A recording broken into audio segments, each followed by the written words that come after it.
I'm Dada Veda, and today I want to tell you something. I want to tell you something important. In over 50 years of teaching yoga, meditation, and the philosophy behind that, I've been asked one question repeatedly. And that question is, what happens after we die? So today, I'd like to answer that question, and I'm going to answer it based on the yoga philosophy and how it understands it, but also on my experience as a teacher over these more than 50 years. And I'll explain what really happens at the moment when we die and after and beyond that, and in hopes that it will help you on your further journey. Now, some people could immediately say, well, I'm young, this doesn't concern me, it's at some later point I'll worry about that. But the thing is that if we understand this basic question, it will have a big factor in how we live our life. And if we know, it will help us to know who we are and where we're going and what our place is on this earth. So that's a big thing. So let's look at this question, what happens when we die? Now, we live in a world of science, a materialistic world, and it's very easy to think, as many people do, that when we die, the body disintegrates, the brain disintegrates, all the memories disintegrate, and we're gone. That could be quite logical. You bury an animal in the ground, and then you come back a few years later, there's nothing there. So what about us? So that scientific or that commonplace idea is important, but for thousands of years, people have believed otherwise. Even we go back to the Neanderthal people, the early humans, even they had some care in their burial practices because maybe they had some idea of the afterlife. And certainly other cultures, the Egyptians, they took great care to preserve the bodies and the belongings of their kings and other people because they believed in an afterlife. So this belief in some kind of afterlife is there in all cultures and traditions, and certainly in the religious beliefs of a vast part of humanity. So there's something there, but can it be explained in a way that will appeal to our rational mind? So the yoga philosophy really treats this issue. It really looks at it in a way which I think, if you look at it step by step, it will help you to understand. So the question is, what happens? But before we know what happens, we have to know what we are. So your body. Yep, you have it. We have our body. But we also have a mind. We have a mind. And our mind is thinking. So we have that part. But the yogis also say, and it's in religion also, but there's something even deeper than the mind. Like I've often explained, in our mind we can say, I exist. But we can also say, I know I exist. That I know I exist, where is that? It's not in the mind.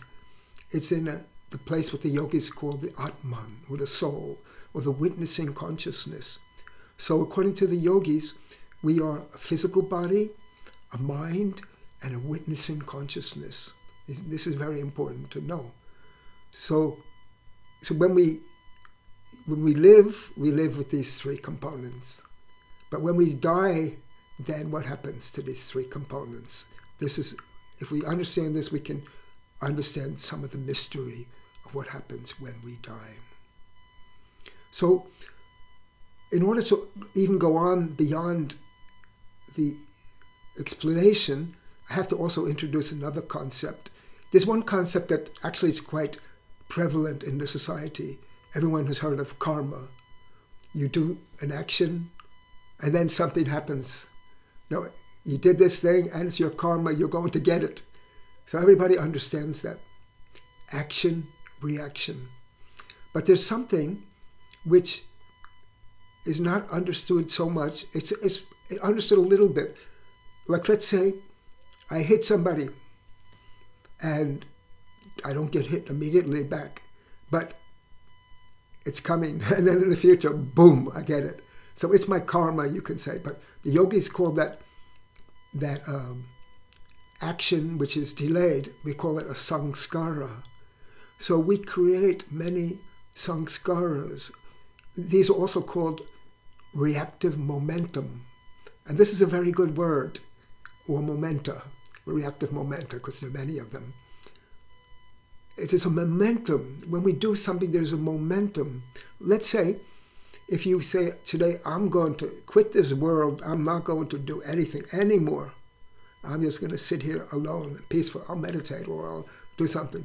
But you can't do that because sooner or later your friends will be knocking at the door and the bill collector will come, the postman will come, this will come, that will come. These things have been set in motion and they won't stop just because you took a decision to stop. So we've set many things in motion. We've done many actions. Many actions don't get the reaction immediately. And this creates a momentum. So when we die, what happens? So everybody knows that the physical body perishes. This is clear. And if we hook up electrodes onto the brain, then we also see that there's a flat line, is there? And then there's no more thinking. So the physical body doesn't respond anymore. The mind is nothing. But the soul, the Atman, the witnessing consciousness, is indestructible. And what about all this momentum that we've created? These samskaras. I did this thing, I did that thing. I didn't get it yet, but it could be coming. What about those things? Those reactive momenta, those samskaras, are held in what's called the cosmic mind. And there's a bundle of samskaras with each unit of consciousness, which you are. You are a unit. You have a unit. And you have a bundle of these samskaras. So they are there. These samskaras are there. But there is an interim period. It's called the long sleep in the causal mind. So this cosmic mind, where all the samskaras are there, kept for you, you're sleeping in a sense that you're not conscious. Like when you're sleeping, you don't know what's your name and your nationality, and there's so many things you don't know about yourself. You're not aware of who you are, where you are, what you are. And in this long sleep, it's a deep sleep. It's not like there's no dreams, there's no like that. It's a deep sleep in the causal mind, in the cosmic mind. But there's a momentum that has been created by what you have done, what has gone on. And it wants to get resolved. It wants to get resolved. So what happens is, somewhere in the universe, a physical body is created. It's all the time. When sperm and ova come together, a unit is created. And your mind will go to one created body, and the existence will start again. So this is the idea. So it has been said, some people have described it as it's like the changing of clothing. You know, in the morning, you wear something and you put on something new. Yesterday you were not wearing that, but today you are. Today you have a blue suit. Yesterday you had a brown suit. Today you have this costume. Yesterday you didn't have it. So it's the same. We take a new body. So it's a concept that you have to think about. But it's a good thing in the sense that we're not being punished to go to eternal this or eternal that. No, there's a science of it. As we think, so we become. What we do, it has its consequences. So this is the idea, that after this long sleep in the causal mind, there's a rebirth, there's a reincarnation. And the reincarnation aspect of it can be looked at as another chance. It's another chance, it's a school, you're going into another classroom and you're going to learn something. There's one movie which I really like, which and somehow is a kind of a metaphor for reincarnation. If you've ever seen Groundhog Day, where the man, the newscaster, starts out as an egotistical, terrible guy, but he's forced to relive his life one particular day over and over and over. But in the course of that rebirth, or every day is a rebirth, he learns how he becomes actually a great guy. And so that's really what reincarnation is about. It's our chance to hone in on our good qualities and to become a good guy, a good gal. So this is reincarnation. It in some religions they don't have this. They say they want you to be good now because there's no chance, either this or, but in this concept, the idea is that you have a chance to do better in the next time around. But there's more than that. There's more than that in this idea. The idea is that also we're going towards a goal. See, that's also very important. What is the goal of human life? So the goal of human life is what's called liberation, or moksha in Sanskrit. In the Indian philosophy, it's also sometimes called nirvana in the Buddhist philosophy. But it means it goes to a state of pure bliss, because what is consciousness? Finally, it's blissful, and there's one state of that pure bliss. But it's not like some people think, I'm finished. No, it's like, let's say a river goes into the sea. The river doesn't exist anymore as a river, but it's become part of that great ocean. It's become part of that great ocean. And this is what human life is about. We're moving towards perfection. One also thing about this is that we want happiness, but we don't get happiness. We search for little objects. We want a cupcake, then you need 10 cupcakes to fulfill the final, or more, or something else. We always want something else. But the idea here is that when you go to that river and you merge with that supreme state, you will be in a state of bliss. And there's no more desire for that extra cupcake or extra ice cream cone. So this is what yogis have taught for thousands of years. And it has importance for us too. Another thing about this is also what had been said is that your less thought determines your next destination.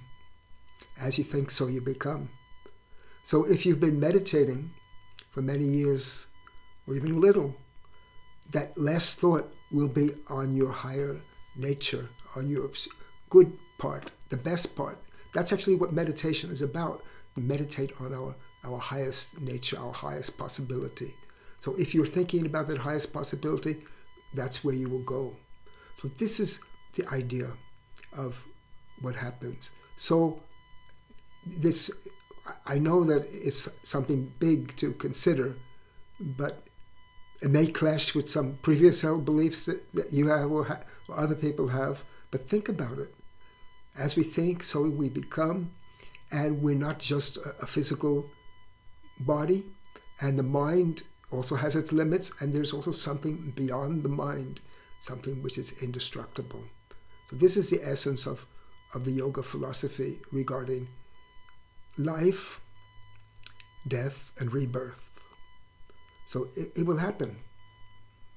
So if you've been following it this far, I hope you'll consider what I've had to say.